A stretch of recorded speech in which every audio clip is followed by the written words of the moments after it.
Hello students, welcome to CR International School online classes. Today we are starting with our new topic, new chapter in class 7th. The chapter is chapter 7. In this, the name of the chapter is Weather, Climate and Adaptations of Animals to Climate. यानी कि weather और climate क्या होते हैं और adaptations of animals to climate, इसके बारे में पढ़ेंगे. So let's start with our first topic, weather. Weather क्या होता है? आपने देखा होगा, जैसे क्रिकेट है, क्रिकेट में जब स्टार्ट होता है गेम तो उससे पहले जो इवेंट मैनेजर्स होते हैं वो वेदर के बारे में बात कर रहे होते हैं कि आज का वेदर ऐसा होगा जिसके कारण कोई भी रिज़ल्ट हो सकता है.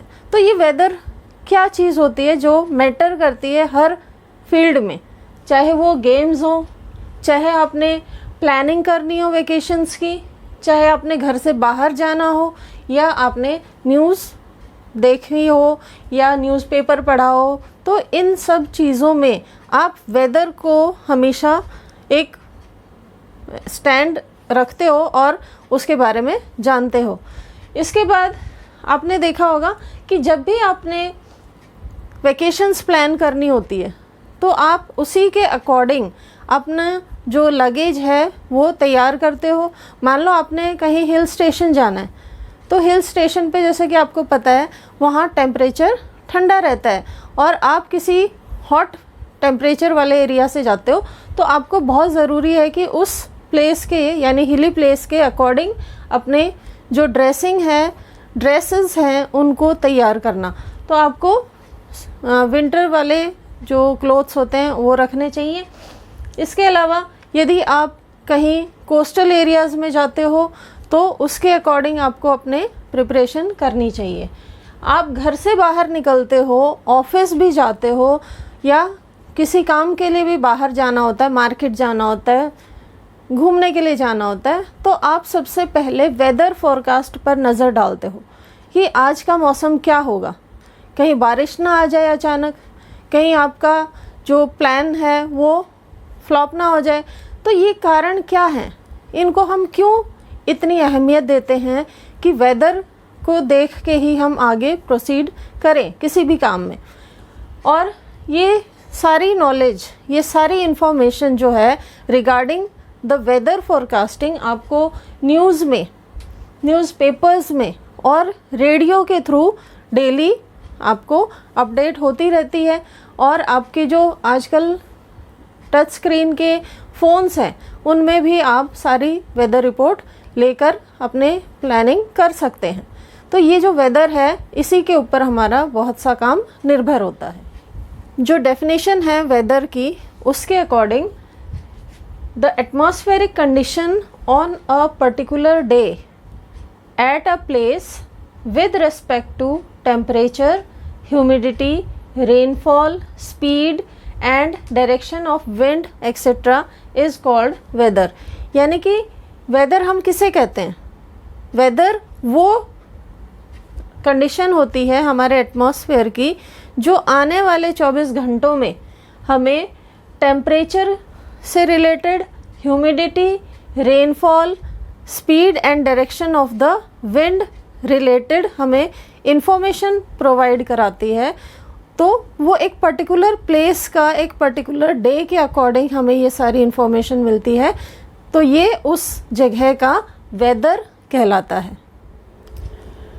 All the changes which occur in the weather are caused due to sun, क्योंकि जो सन है वो एक ह्यूज बॉल है ऑफ हॉट गैसेस की, और इसी के द्वारा जो हमारी अर्थ है वो हीट एंड लाइट रिसीव करती है. और जो भी हीट और लाइट एब्जॉर्ब करके रिफ्लेक्ट की जाती है उसी के द्वारा जो अर्थ का सरफेस है वो ठंडा या गर्म होता है. जितनी अधिक मात्रा में जो सन रेज़ हैं वो एब्जॉर्ब की जाएंगी, उतनी ही ज़्यादा टेम्परेचर जो अर्थ का है वो बढ़ता जाएगा। और यही हाई टेम्परेचर यदि किसी पर्टिकुलर डे में नोट किया जाता है तो वो दिन गर्म दिन या कि हॉट डे कहलाता है, और जिस दिन टेम्परेचर डाउन होता है, लो होता है, वो दिन कोल्ड वेदर कहलाता है। तो इसी के द्वारा यानी कि सन के द्वारा ही वेदर में जो भी चेंजेस होते हैं वो नोट किए जाते हैं, क्योंकि सन के कारण ही टेम्परेचर जो धरती का है वो कम या ज़्यादा होता है।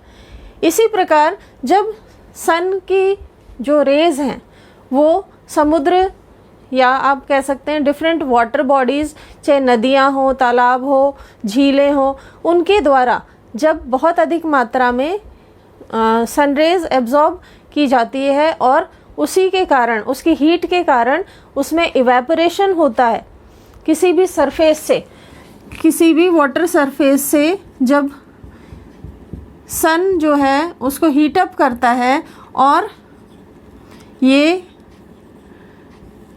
हीट के कारण वाटर बॉडीज से वाटर इवेपोरेट होकर एटमॉस्फेयर में पहुंचता है, तो जो एटमॉस्फेयर है उसमें वाटर कंटेंट यानी वाटर वेपर की मात्रा बढ़ जाती है। और जब ये वाटर वेपर की मात्रा एटमॉस्फेयर में बढ़ जाती है तो वो ह्यूमिड टेम्परेचर कहलाता है। ह्यूमिड यानी नमी, ठीक है। तो ह्यूमिड का मतलब होता है नमी, और नमी किस कारण से होती है? जब टेम्परेचर यानी जो अर्थ का सरफेस है उसके द्वारा हीट एब्जॉर्ब करके वाटर बॉडीज़ के द्वारा रिलीज़ की जाती है। तो वाटर बॉडीज़ से जो भी वाटर वेपर है एटमॉस्फेयर में मिक्स होने वाला, उसमें मॉइस्चर की मात्रा अधिक हो जाती है, नमी अधिक हो जाती है, वाटर वेपर ज़्यादा हो जाता है, तो वो ह्यूमिडिटी कहलाता है और वहाँ का टेम्परेचर नम होता है, नमी वाला टेम्परेचर कहलाता है। और उस वक्त हमें हर चीज़ सीली सीली और चिपचिपी सी महसूस होती है। तो अभी हमने जो जाना वो क्या है, ह्यूमिडिटी क्या होती है। जब एटमॉस्फेयर में वाटर वेपर का कंटेंट, वाटर वेपर की मात्रा अधिक हो जाती है इन एयर, तो ह्यूमिडिटी कहलाती है।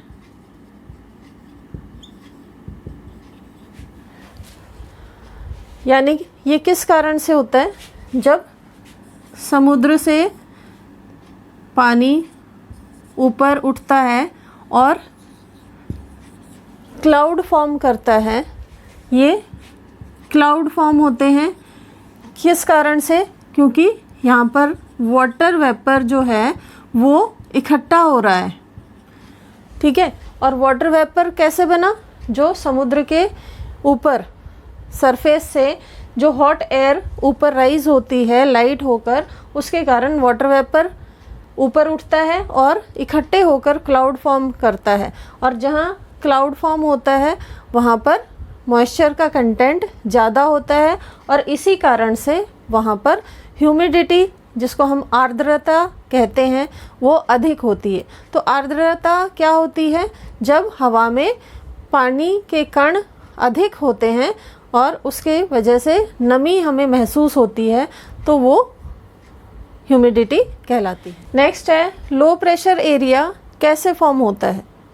जब सन की रेज लैंड पर पड़ती है तो क्या होगा?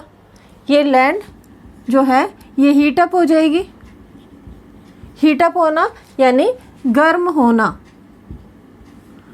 ठीक है। तो जब धरती सूरज की गर्मी से गर्म होगी तो इसके ऊपर के जो भी हवा के कण मौजूद होंगे, हवा तो होती है एटमॉस्फेयर में, तो धरती के ऊपर जब जो हवा है वो धरती के कांटेक्ट में आएगी, और क्योंकि धरती गर्म है, इस कारण से वो गर्म हो जाएंगे हवा के कण, और गर्म होकर क्या हो जाएंगे, वो लाइटर हो जाएंगे, हल्के हो जाएंगे, और हल्के होने के कारण वो ऊपर की तरफ उठने शुरू हो जाएंगे।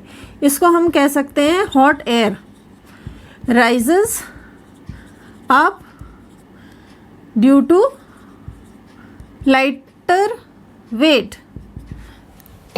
यानी कि जब गर्म हवा धरती के संपर्क में आती है तो वो गर्म होती है, यानी नॉर्मल हवा धरती के संपर्क में आके गर्म होती है, गर्म होकर वो हल्की हो जाती है, और हल्की होने के कारण ऊपर की तरफ उठती है। तो जब ये हवा इस एरिया से ऊपर की तरफ उठती है तो यहाँ पर एक लो प्रेशर एरिया क्रिएट होता है उस जगह से जहाँ से गर्म हवा ऊपर उठती है। तो ये जो एरिया है इसको हम कहते हैं low pressure area, low pressure area. और ये हर उस जगह पर होता है जहाँ जहाँ सूरज की गर्मी के कारण धरती गर्म होती है और धरती के कांटेक्ट में आकर हवा गर्म होकर ऊपर उठती है, तो वहाँ पर लो प्रेशर एरिया क्रिएट होता है। और इसी के कारण जब यहाँ से हवा ऊपर उठती है गर्म, तो सराउंडिंग से जो ठंडी हवा आती है वो इस जगह को कवर कर लेती है। आया समझ में? यानी कि जब ये जगह खाली हो जाती है गर्म हवा के द्वारा, तो ठंडी हवा के जो कण हैं वो यहाँ पर आकर उसकी जगह लेना शुरू कर देते हैं, और इसी के कारण जो मूवमेंट होती है इस हवा में वो क्या कहलाती है, विंड कहलाती है। यानी कि moving air is called wind. तो ये मूवमेंट कैसे हुई, समझ आया आपको? ये मूवमेंट हुई सूरज के कारण, क्योंकि उसने धरती को गर्म किया, धरती ने हवा को गर्म किया, और हवा गर्म होकर ऊपर उठी, और जो चारों तरफ की बाकी ठंडी हवा थी वो आकर उसकी जगह ले लेती है, और इसी कारण से वहाँ पर विंड बन जाती है, मूविंग एयर बन जाती है। क्लियर है? तो बेटा ये जो हवा में हलचल हुई है, इसी के कारण हम इस हवा को फील कर सकते हैं, और हम कह सकते हैं कि हवा जो है वो चल रही है, बह रही है। आपने देखा होगा यदि हम कभी नॉर्मल टेम्परेचर में, नॉर्मल एटमॉस्फेयर में, कंडीशन में जब रहते हैं और हवा नहीं चल रही होती है, तो आप उसको डिफ्रेंशिएट इजीली कर सकते हो, क्योंकि जब नॉर्मल हवा आपके आसपास है तो उसमें बिना मूवमेंट के वो प्रेजेंट है, तो आप उसको फील नहीं कर सकते हो, देख नहीं सकते हो, क्योंकि वो चल नहीं रही है। उसकी फीलिंग कब आती है, जब वो आपके कपड़ों को उड़ाती है, आपके बालों को उड़ाती है, आपके मुंह पे आके आपकी स्किन को टच करती है, तब हमें फील होता है कि वो जो हवा है वो ब्लो कर रही है, चल रही है, और वो विंड कहलाती है। तो ये किस कारण से हुआ? ये हुआ सन के कारण से। तो जो भी हवा चलती हुई महसूस होती है उसका प्रमुख कारण है सन। और ये ब्लोइंग एयर के कारण जब बहुत तेज़ हवा हमारे चारों तरफ चलती है तो हम क्या कहते हैं कि आज विंडी वेदर है और तेज़ हवा वाला दिन है। ठीक है, तो बेटा आज की वीडियो में जो हमने टॉपिक्स कवर किए हैं उसमें है वेदर, और वेदर को प्रभावित करने वाले जो कारण हैं वो। तो इसके अंदर हमने सन के द्वारा कैसे हवा चलती है, हवा मूव करती है ये जाना, और किस तरीके से जो लो प्रेशर एरिया है वो क्रिएट होता है। मैं एक बार फिर से रिपीट करूँगी, लो प्रेशर एरिया वहीं क्रिएट होता है जहाँ पर गर्म हवा अपनी जगह को छोड़कर ऊपर की तरफ उठना शुरू हो जाती है, और जहाँ बाकी की हवा होती है ठंडी और उसकी जगह गर्म हवा की जगह लेने के लिए रश करती है, तो वो हाई प्रेशर एरिया से आती है। तो ये दोनों डिफरेंस आपको पता होने चाहिए। तो इस चैप्टर में हमने जो भी टॉपिक्स स्टार्टिंग के इंक्लूड किए हैं उसी के साथ आज की वीडियो यहीं पे ख़त्म करती हूँ। आई होप आपको ये टॉपिक दोनों क्लियर हो गए होंगे। That's all, thank you.